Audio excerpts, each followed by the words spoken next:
और भगवान यदि आपको समृद्धि दे, मैं आपको कहता हूं आपके अधिकार में आए, तो सनातन धर्म के कोई संत, महंत, कोई ब्राह्मण, कोई भी हो, किसी भी कारण से षड्यंत्र का भागी न बने।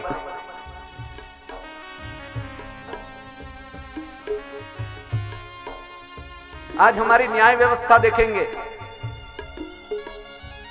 मैं कहना चाहूंगा संत श्री आशाराम बापू के बारे में।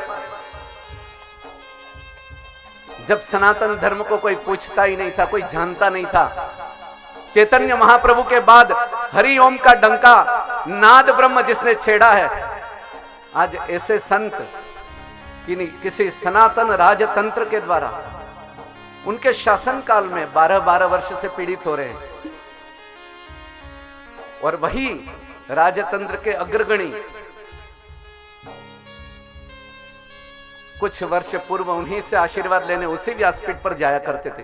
कभी कभी तो हमें व्यासपीठ से भी डर लगता है कि कहीं हम कुछ बोल दे, देश हित में न कोई अंदर डाल दे, तो क्या हमारे पीछे वाले भाई हमें बाहर निकाल पाएंगे कि नहीं निकाल पाएंगे। हमें विश्वास करना चाहिए कि नहीं करना चाहिए सनातनियों पर।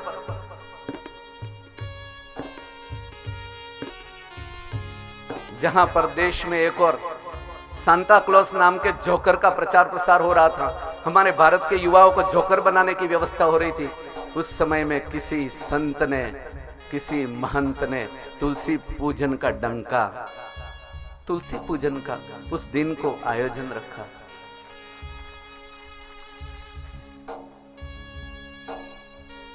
जहां पर एक और वृद्धावस्था का चलन पड़, रेबिन काटी जा रही है, वृद्ध लोगों को घर से खदेड़ दिया जाए, गंगा में कई वृद्ध लोग प्रवाह में बहते जा रहे थे। ऐसे में किसी एक संत ने 14 फरवरी मातृ पितृ पूजन दिवस मनाया।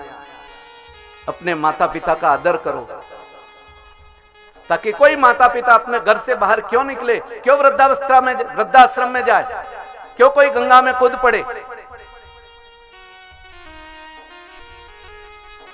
आज 5-5 वर्ष का राजतंत्र का क्रम बदलता रहा, आशीर्वाद लेते रहे, और आज ऐसे संत बंदी गृह में है, जेल में है।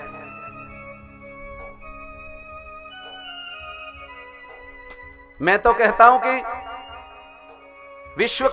विश्व से बड़ा यदि कोई पदक है ना, उनको दे दो ना ऐसे संतों को, तो भी कोई समाज उसका प्रायश्चित नहीं कर पाएगा मेरे भाई।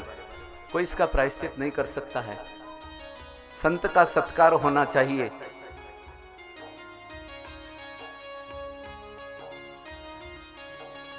मैं तो कहता हूं हमें कहना पड़ रहा है विवश होकर कि हमें हमारी न्यायपालिका पर पूरा भरोसा है। मैं भी कहता हूं मुझे पूरा भरोसा है, लेकिन हमारे न्यायपालिका में पारदर्शिता आनी चाहिए, जिसमें विदुर नीति, चाणक्य नीति और मनुस्मृति जैसे ग्रंथ होने चाहिए, जिससे ऐसे संत कभी बंदी गृह में विवश होकर न पड़े रहे। उनके यह जो महापुरुष जो अंदर पड़े ना भाई, वे वेद व्यास स्वरूप है आशाराम बापू, और उनके सुपुत्र सुखदेव स्वरूप है। ऐसे संतों को अंदर डाल के कहां तक हम राम राज्य ले आएंगे। हम क्या सोचते हैं,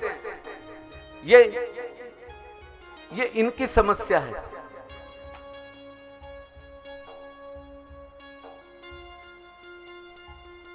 मैं तो राजतंत्र से करबद्ध हाथ जोड़कर 12 वर्ष तक मेरी व्यासपीठ मौन रही, लेकिन आज मुझसे रहा नहीं गया। मैं तो बड़ी बड़ी व्यासपीठों को भी कहता हूं कि जिन व्यासपीठों से धर्म और अधर्म का मापदंड तैयार किया जाता है, उन व्यासपीठों से चूं तक नहीं निकली। ऐसे संत के विषय में धिक्कार है उनको। क्या तुम्हारे फॉलोवर्स घट जाएंगे? Till the end. ऐसा तो क्या अपराध कर दिया था कि मृत्यु पर्यंत बंदी गृह में ही वे मरे।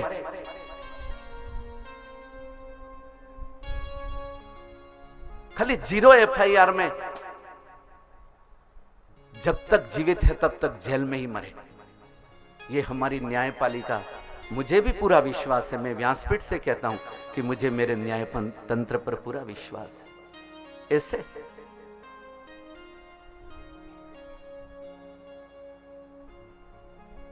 शिक्षा के द्वारा, इंटेलिजेंसी के द्वारा कोई बड़े पद पर तो पहुंच जाएगा, लेकिन धर्म के अभाव में क्या वो सही निर्णय ले पाएगा? आप मुझे बताओ। हाँ, जिसके जीवन में धर्म नहीं है, खाली कोरी विद्या है, कोरे शास्त्र है, कोरी विद्या है, इंटेलिजेंसी है, मैं तो निवेदन करता हूं व्यासपीठ से कि रामलला को बाहर तंबू में से मंदिर में लाने से पहले ऐसे संतों को आगे आना चाहिए और ऐसे महापुरुष को बाहर लाकर उनके कर कमलों द्वारा रामलला अयोध्या में आने चाहिए। मेरा विनम्र निवेदन है। व्यासपीठ सच नहीं बोलेगी तो कौन बोलेगा?